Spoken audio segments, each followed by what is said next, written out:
Dalawang putaheng pamilyar pero may natatanging lasa. Pagsaluhan natin dito sa Duran Farm. Kita niyo naman ang pogi nung siling haba nila. Una, dinamita na sumisipa sa anghang. Pangalawa, ang magkahalong ninamnam at pait ng beef con ang palaya. Cheers! Tag team naman ang kapuso actresses na sina Zonia Meya at Annalyn Baro sa kanilang back-to-back food trip dito sa Metro Manila. Saluhan sila sa kanilang pag-dine-in sa Italian Connection. Ang bango. Samahan din silang tuklasin kung paano ang paggawa ng chai the traditional way sa Jacob's Well. Iba yung mafe-feel mo talaga siya. Na may tika na nilino. Finally, sa mga nagnanais na magtanim ng lettuce sa kanilang mga tahanan, why don't you grow it yourself?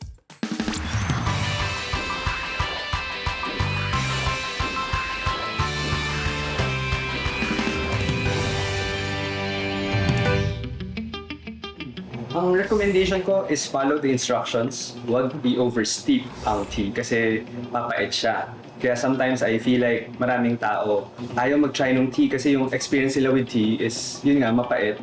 In a lot of ways, tea is being drunk as a means of relaxation, focusing inwardly, and just try to appreciate life. Hello! Hello! I hope you like chai. Meron akong pin-prepare dito. There's finishing touch. Diba? Kailangan nyo. Let's try it.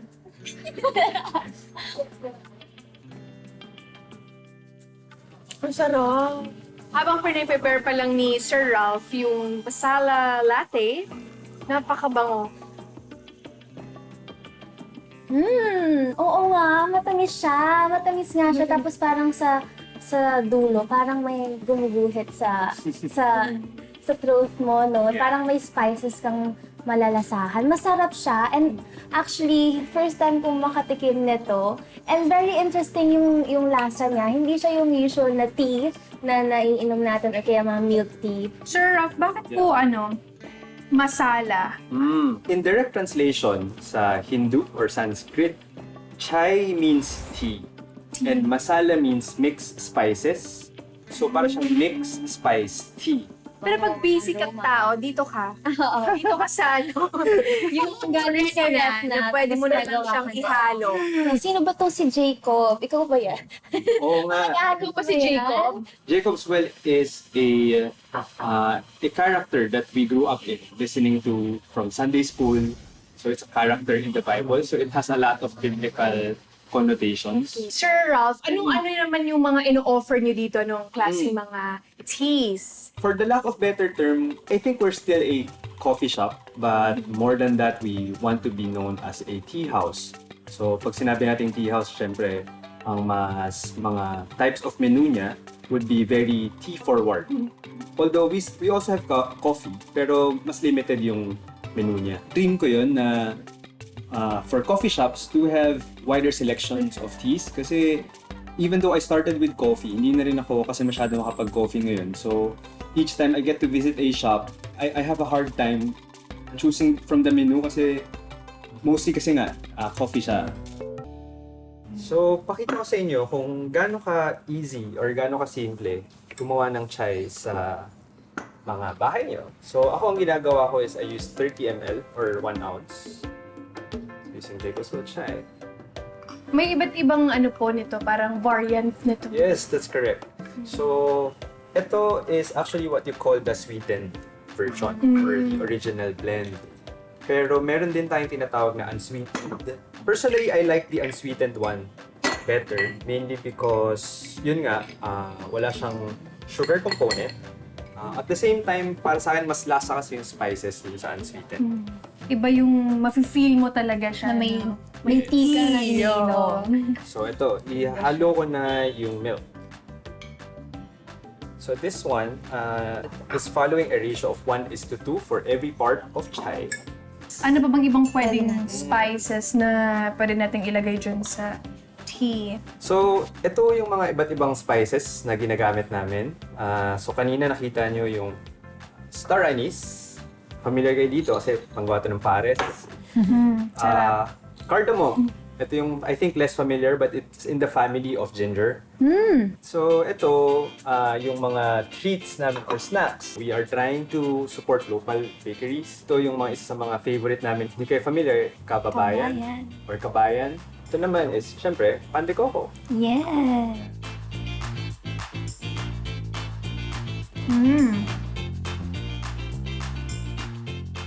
So, ito, nakagawa na tayo ng sweet and chai. Very fast, right? So, ito is what we call pooling. So, we try to pool it. Sa India, this is what they do.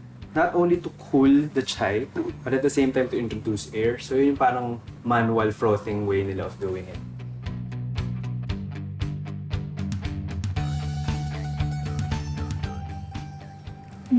Iba din siya, di ba? Oo, parang mas gusto ko to. Kasi walang sugar. Correct, correct. Mas healthy. Mas hindi nakakataba. Parang ano lang Parang ito siya. pang sleep. Oh. Parang mga nakaka-relax siya. Parang Oh, siyang- thank you.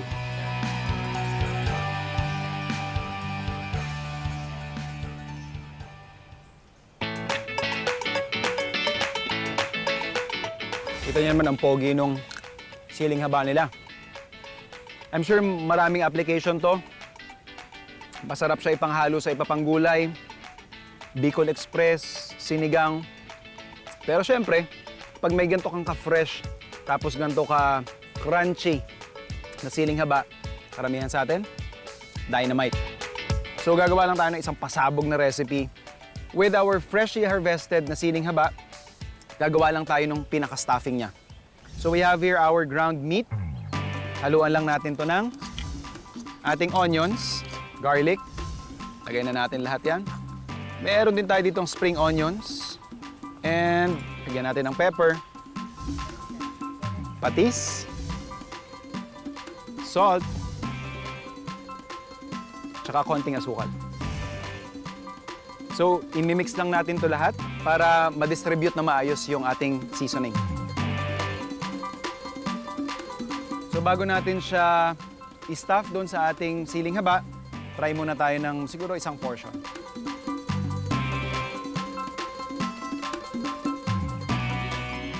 Alat level niya, okay na ako. Balancing-balanse na. Pwede na natin siyang stuff. But first, prepare lang natin yung ating dynamite. Hihiwaan lang natin siya sa gitna. Not all the way. And then, ibubuka lang natin siya. So, yan lang yung hinahanap natin. And then, we'll just do the same with the rest. Kapag ang lahat ng sili natanggalan na ng buto, pwede na itong lagyan ng stuffing. Pagkatapos, balutan na ito ng lumpia wrapper. Since raw yung stuffing natin, I would wanna start cooking this nang hindi sobrang init ng mantika. Kasi ang mangyayari doon, kapag sobrang init ng mantika, masusunog yung ating wrapper, mahihilaw yung karne sa loob. So at this point, pwede na ako mag-umpisa maghango. Yung iba, let's give it around 2 to 3 more minutes. Pwede na tayo mag-serve.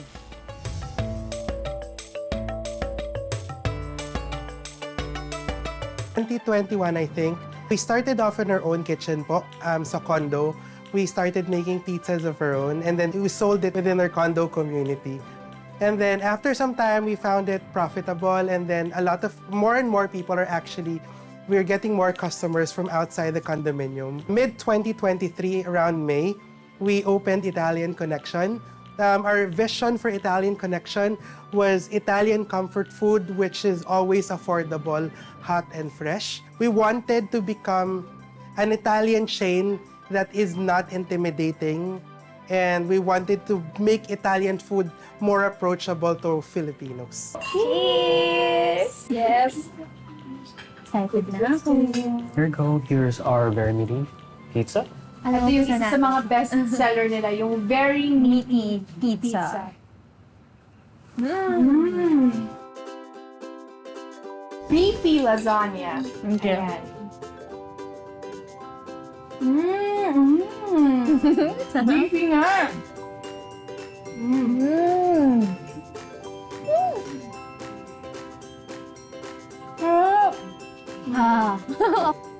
yung layers ng flavors, talagang the best. Ay, naku, Zonya, naalala mo ba? Ano? Puro tayo pizza, di ba? Oo. Sa Lilet Matias Attorney at Law na set natin. Grabe. Oo, mahilig kami mag-pizza, kumain ng kumain kapag naka-break.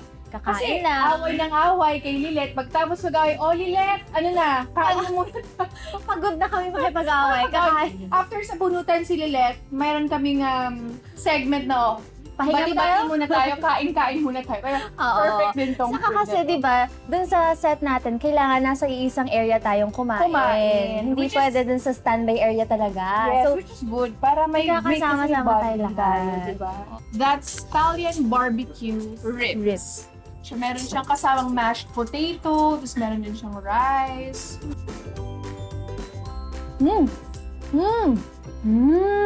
Sarap. Sarap, no? Or syempre, Walang kailangan may kanin. Ayoko nang magpanggap. Kaya pala partner talaga niya kanin. Hindi pwede mawala yung kanin sa ribs na to. Ayun. Here's your water. Maraming salamat po, Chef. Thank you, Chef. Thank you, Chef. Tingnan niyo naman yung chef ng Italian Connection, guys. O, di ba? Fresh from Italy. Italy. O, di ba? Pogi yung chef. Punta na kayo dito. Galing pa ah. magluto. Sarap magluto. Okay, yung spinach pizza. Please comment down below kung ano yung Tagalog ng spinach. Kasi hindi ko talaga alam. Sarap. Creamy. I love it. Cheesy. Ito yung shepherd's pie. Okay. Oo nga, no? Tingnan nga natin to kanong meron dito. Ooh. Ang bango. Sarap. Meaty siya, tapos creamy din na sa Creamy. cheese. And then, parang healthy din siya kasi may mga gulay, Gulay, may carrots, may corn. beans. Okay na. Mapapahalaw na tayo. Sarap. Lahat masarap. At dahil masarap lahat, syempre babaunin na namin to sa set. Oo. ng Lilet Matias, Attorney at Law. Naku, malapit na po yan. March 4 sa GMA Afternoon Prime. Abangan niyo po kami. Yes. Ni Zonya. Kasi napaka-grabe po ng mga Mga eksena pinagdayuan namin. Dadali na natin to kay Ate Lilet para Yes. peace offering.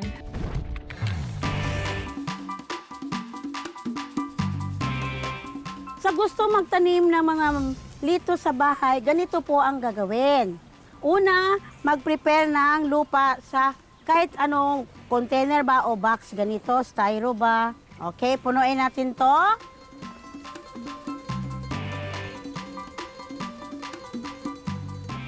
Itong buto na ito ay galing po sa Joy of Urban Farming. Ito po ay itatanim natin. I-prepare muna natin yung lupa. At lagyan natin ng guhit. Okay. 2, 3. Dahan-dahan lang ang paglagay, parang hindi siya masyadong marami. Diligan natin to siya ng dahan-dahan.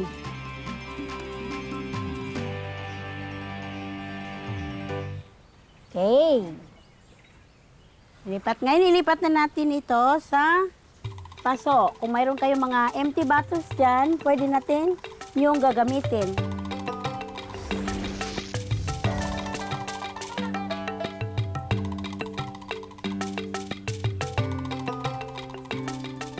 Ito pong lagayan na to ay pwede po sa mga maliliit na bahay.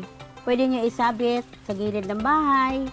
Kaya lang ito po ay kailangan nyo ibilad siya, magtapat siya sa araw from 6 to 9 AM only. Kung ibabad nyo sa tanghaling tapat, kailangan siguraduhin nyo na madiligan yan siya ng tubig kasi malalanta siya. Ang pag-alaga nito, diligan nyo sa umaga at hapon lamang. Pero sa tingin nyo na parang wala naman kayong masyado ng mainit, dalaw-dalawin nyo rin na kitingin mo malalanta na, lagyan mo siya ng tubig. Matapos magpatubo ng lettuce, pwede mo nang subukang magluto ng recipe na natikman natin dito sa Farm to Table.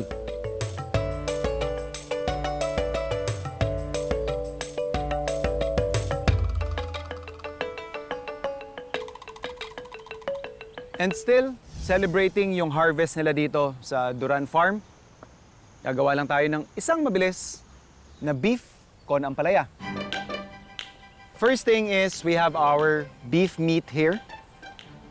So gagawin natin, we've demonstrated this in the past.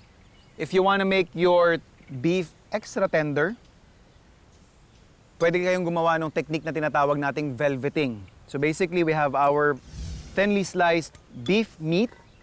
We'll just add some baking soda. So more or less siguro for every half a kilo, mga half teaspoon yung gagamitin ninyo. You mix it.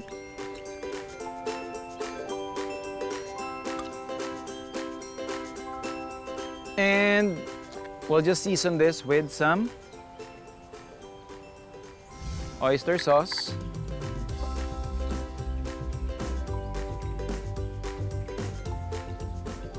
After our oyster sauce, konting soy sauce lang.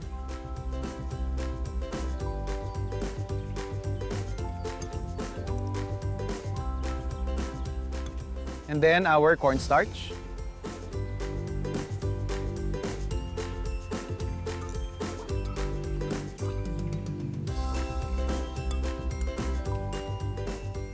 And then some sesame oil.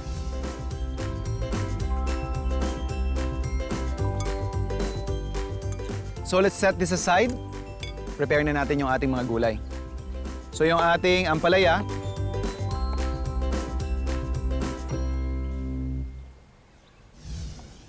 tanggalin lang natin yung gitna.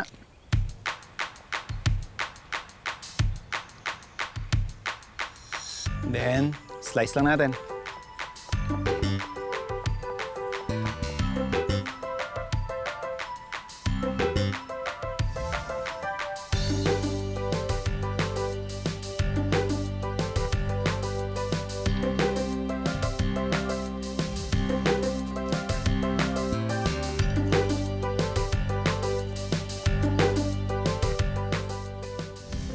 And meron na rin tayo ditong chopped garlic. Dahil dire-diretso na yung luto natin, once na painitin na natin yung ating pan, gumawa na rin tayo ng parang pinaka-sauce natin. So we have here, let's add some oyster sauce,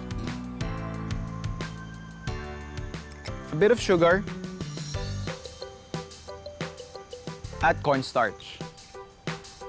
Tapos tubig.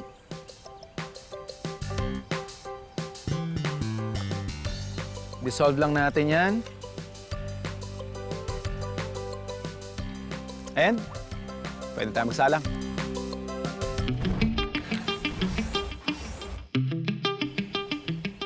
Tinatag ko po itong Duran Farm noong year 2001.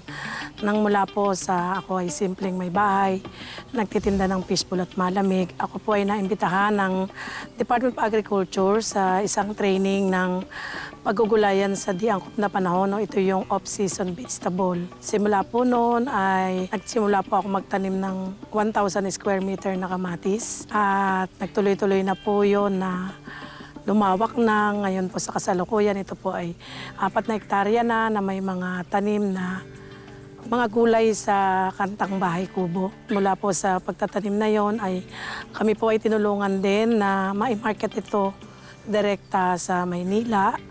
Nagtayo kami ng mga samahan, kaya po kami ng kooperatiba, kaya po kami ay direktang nakapagsusupply sa mga malalaking palengke, mga institutional buyer. Ang Duran Farm po ay isa sa supplier ng kadiwa ng Department of Agriculture.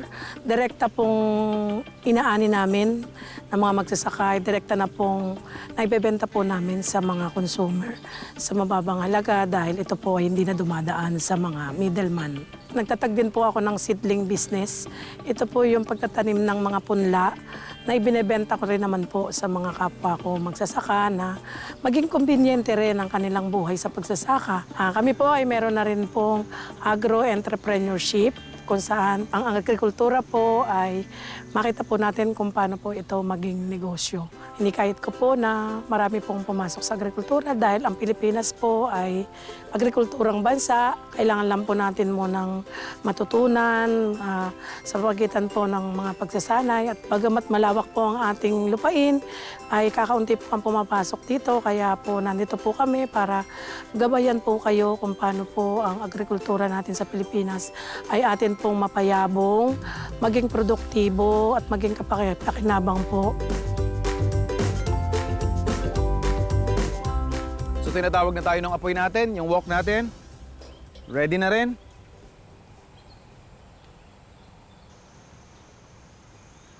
Meron tayong hot wok dito, hot oil na rin. Lagay na natin yung ating beef slices.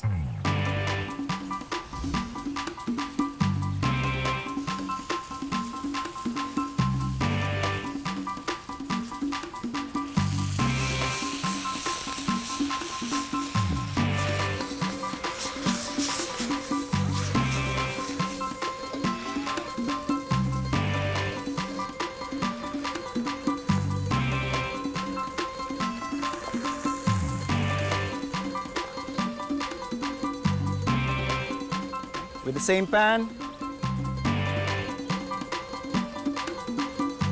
yung ating kamatis.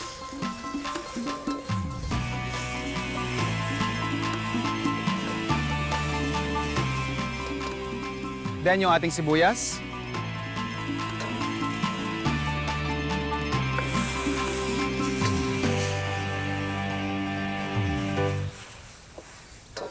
And yung ating bawang.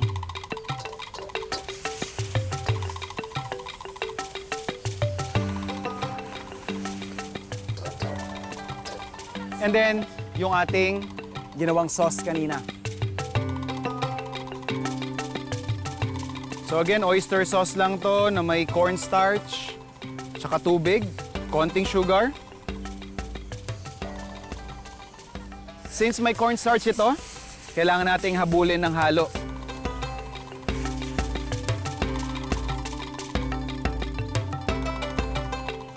Okay? Goods na ako sa timpla. Lagyan na natin yung ating ampalaya.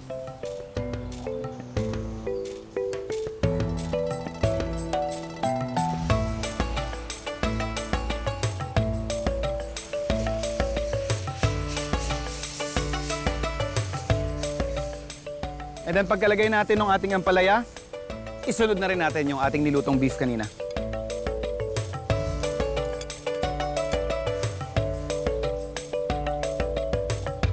More soy sauce.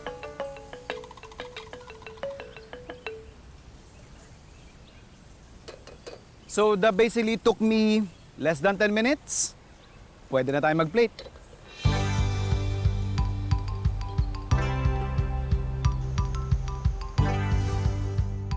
Mga putahing sakto ang timpla, sariwa ang recados, at bunga ng sarili mong pagsisikap.